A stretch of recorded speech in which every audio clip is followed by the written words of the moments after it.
Europe bracing for an intensifying trade row with Washington over Greenland, preparing countermeasures against what Germany's vice-chancellor has described as blackmail at the hands of the US president. Donald Trump vowing to slap several European nations who are also NATO allies with 10% tariffs if he is not allowed to buy the Arctic island. The UK is one of the 8 in Mr. Trump's line of fire. Prime Minister Keir Starmer warning a trade war is in no one's interest. Alliances endure because they're built on respect and partnership, not pressure. That is why I said the use of tariffs against allies is completely wrong. CNN Nick Harper is watching developments from Washington, D.C., and Will Denselow is standing by in Brussels.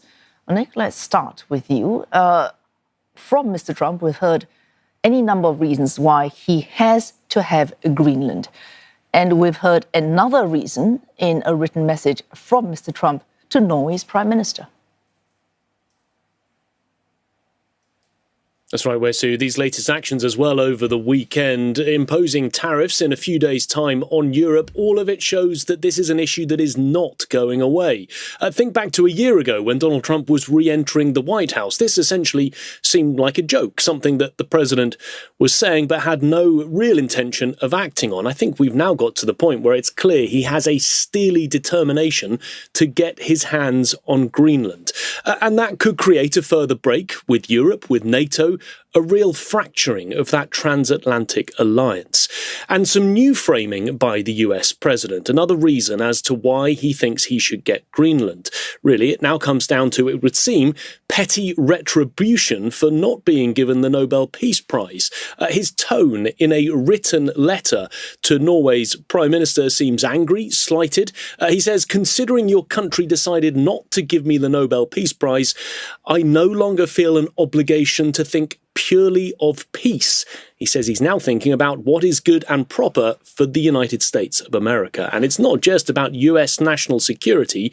He's also saying that the world is not secure unless we have complete and total control of Greenland. Bottom line is he doesn't think that Denmark can keep Greenland secure from the likes of Russia and China. And really, it's all down to the United States. They need to be there. They need to have control in order to push back against any future opposition from those two countries.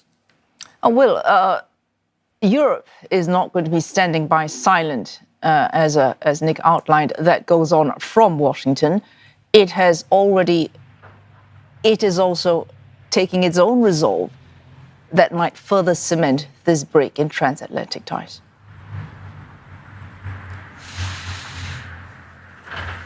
That's absolutely right. We've had this joint statement released by these 8 European powers that will be subject to those tariffs. They say that such economic penalties would create what they describe as a downward spiral, damaging the transatlantic relationship. Now, they call for dialogue, but they have tools at their disposal should they want to hit back at Washington.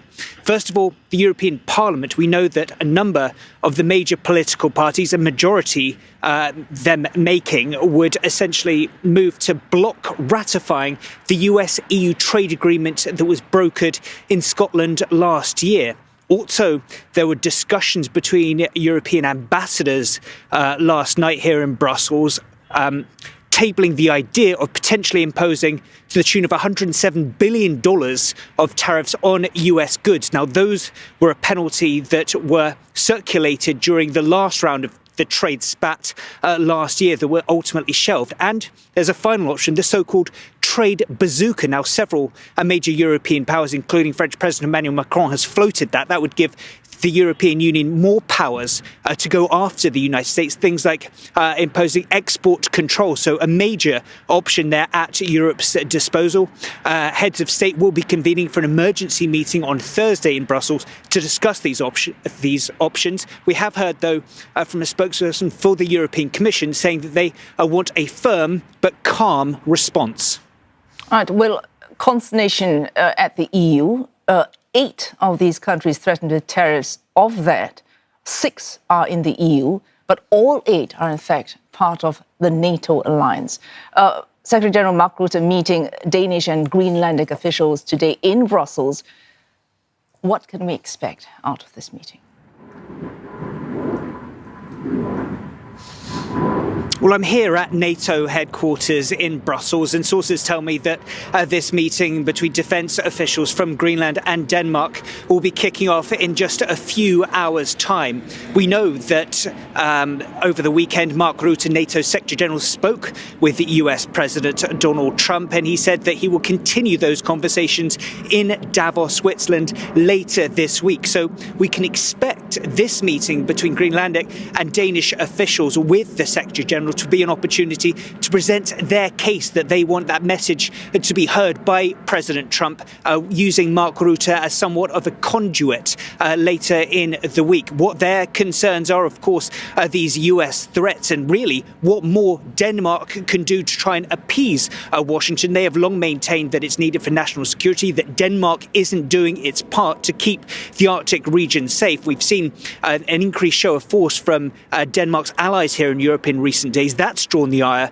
of the US president. So really an opportunity for Denmark and Greenlandic officials to make their case to Mark Rutte to then be relayed to the US president. Nick, Davos is taking place. Ordinarily, one might hope, as Will suggests, that that might be a chance for officials to have sideline meetings, meetings on the side of the meeting with Mr. Trump, who will be there, to take the tension out of the situation. But this might not happen with this particular US president. Well, no, you're absolutely right. I mean, the World Economic Forum is likely to be overshadowed by the US, or at least dominated by US foreign policy. There will be some very awkward optics as well, because bear in mind, Donald Trump will be standing on European soil, but at the same time threatening European sovereignty, threatening trading relationships that have stood for decades. And I think that is why we're already hearing that there are being these hastily arranged sideline meetings that will be taking place, including amongst various countries' national security advisors wanting to speak specifically about Greenland. But many of those advisors will also want to try and get sideline meetings with the US president to try and understand perhaps more of his thinking, but also work out next steps as well. Amongst those sideline meetings, we could hear other things from the US president. We're told that he is arranging a special reception with CEOs and business leaders.